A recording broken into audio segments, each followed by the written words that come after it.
My husband looked across the table and said 4 words I'll never forget. Is it even mine? The entire table went quiet. My sister, sitting right next to him, looked down at her plate. That's when I understood everything. And that's when I decided she was no longer my sister. My name is not important. What matters is that I grew up believing family was everything. I was raised in a house where Sunday dinners were sacred, where loyalty wasn't discussed. It was assumed. My sister, Diane, was 2 years younger than me. Growing up, we shared everything: clothes, secrets, friends. What I didn't know was that she had always wanted what I had, not just things. When I married James, Diane was my maid of honor. She gave a speech that made half the room cry. She said, and I remember this exactly, "My sister deserves every good thing this world has to offer. And James, you better never give her a reason to doubt you." The room applauded. I didn't know she was already planning to be that reason herself. It started 18 months into my marriage. I had just returned to work after maternity leave. Long hours, exhausted evenings. James and I were stretched thin, the way new parents always are. Diane had started coming around more, helping with the baby, she said, keeping James company while I worked late, she said. I was grateful. I was so grateful. The first sign was a text. I was feeding our daughter at 2 a.m. when James's phone lit up on the nightstand. The preview read, "She doesn't appreciate you the way I do." I put the phone down. I finished feeding our daughter. I said nothing, but I took a screenshot. Over the next 6 weeks, I found 3 more messages, each one more damaging than the last. Not from a stranger, not from a colleague, from Diane. But here is the part that broke something in me permanently. James had never replied with anything inappropriate. His responses were short, professional, almost. Diane wasn't just pursuing my husband. She had gone further. She had told him, in a voice note I found weeks later, that I had been seeing someone from my office, that I had admitted it to her, that she was trying to protect him. There was no affair. There had never been an affair. She had fabricated it entirely. And James, who had never once questioned me, had been quietly carrying that for 4 months. 4 months of distance. 4 months of cold mornings. 4 months of a marriage, slowly bleeding out because of a lie. My sister chose to tell. When I found the voice note, I sat in my car for 40 minutes. I didn't cry. I didn't call anyone. I just thought. There are 2 ways to respond to betrayal. The first way is heat. You confront. You scream. You send the message you'll regret.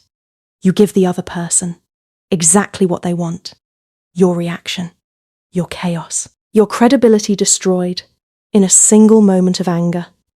The second way is ice. Ice doesn't react. Ice waits. Ice preserves everything until exactly the right moment. Then it cuts clean. I chose ice. I drove home. I made dinner. I kissed my husband.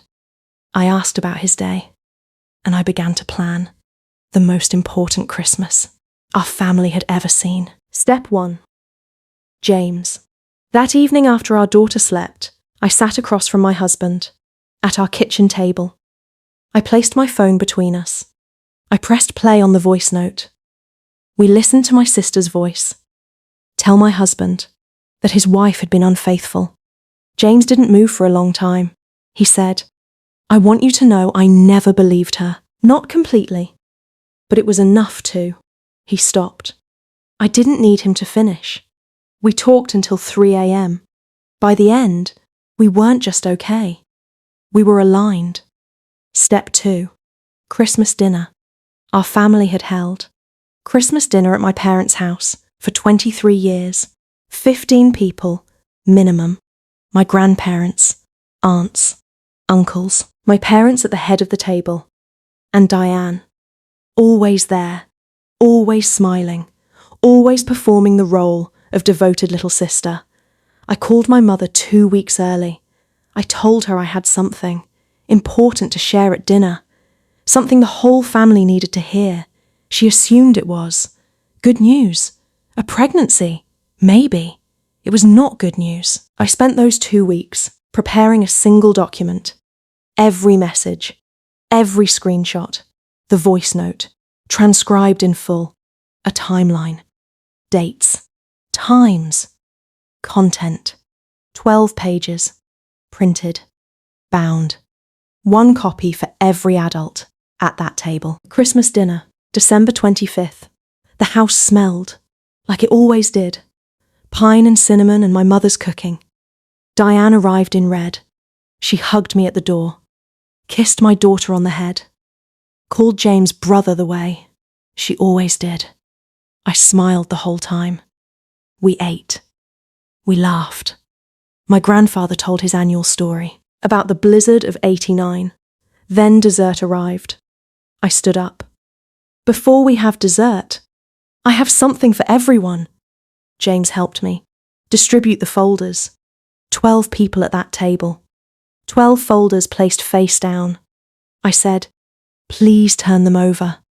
The sound of 12 people reading in silence is something I will never forget. My mother's hand went to her mouth first. My uncle read slowly, lips moving slightly.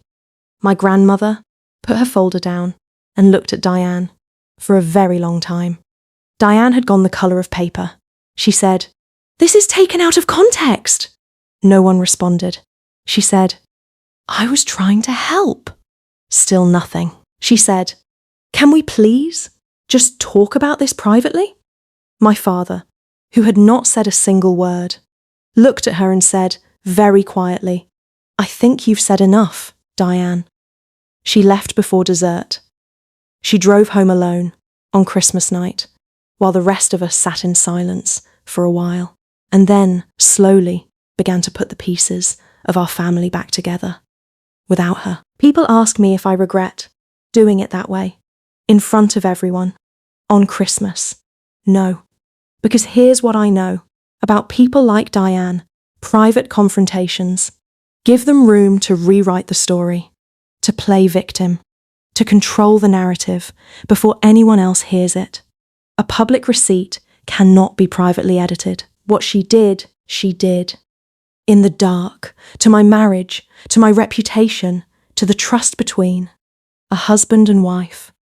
I simply brought it into the light, in front of the same people whose opinion she had spent years carefully managing. There's something people misunderstand about revenge. They think it's about anger. The best revenge has no anger in it. I wasn't angry, sitting at that table. I was calm. I was prepared. I was watching someone finally be seen clearly by the people who loved them, maybe for the very first time. That's not cruelty. That's honesty. And sometimes the most honest thing you can do for your family is refuse to protect someone from the consequences of their own choices. Diane made her receipts. I just made sure everyone got a copy. Before you go, I need your honest opinion on something. At that Christmas table, was I wrong to do it publicly? Some people have told me I should have handled it privately, that I humiliated her unnecessarily. That family should stay behind closed doors. Others say she earned every second of that moment. Tell me in the comments. Public or private? And if you've ever been betrayed by someone in your own family, drop your story below. I read every single one. If this hit somewhere real, subscribe to Bleeding Receipts. New story every week, because betrayal always leaves proof.